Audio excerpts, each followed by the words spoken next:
say that if we change our thinking, we can change our lives. Oh, we do. We do, constantly, all the time. You think a negative thought, you're going to go on a downward spiral. You think a positive thought, you'll attract wonderful things to you. Absolutely. So, can you share with us a little bit more about your beliefs and ideas and thoughts about ourselves and the cause of our physical and emotional problems? Well, I've come to realize it boils down to choosing the thoughts you think and choosing the foods you eat. And when you can be wise in both areas, you have perfect health.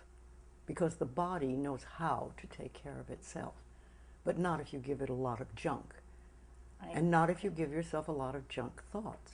So it's a clearing. It's clearing the weeds from the area, from the mind and from the soil.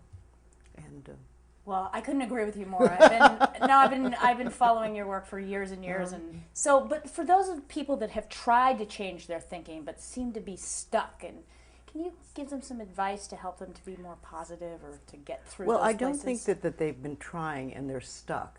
I think they just haven't tried. Because if you will practice this, even a small amount, it makes a difference. I have a simple exercise I give everybody, and some people say, oh, that's so stupid, it's so silly.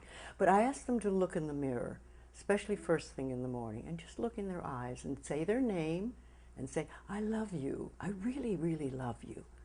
And this is enormously hard for most people to do to begin with, but as you continue to do it, it makes a big difference. You see, life loves you. Life really loves you. But if you don't love yourself, it's very hard for life to bring you the goodies because you've got this wall up. So when you can learn to love who you are, and that's the way you were born, when you were a little tiny baby, and when I say you, I mean everybody listening to this, we all adored ourselves. We loved our bodies, we loved every part of ourselves. And then we started to listen to other people who told us we weren't good enough or we didn't do it right or no, no, no. And so we decided that maybe we weren't very good. And that's where we get all mixed up. But when we can get back to that point of just adoring this marvelous critter in here, then life says, oh, she's got it, let's give her goodies.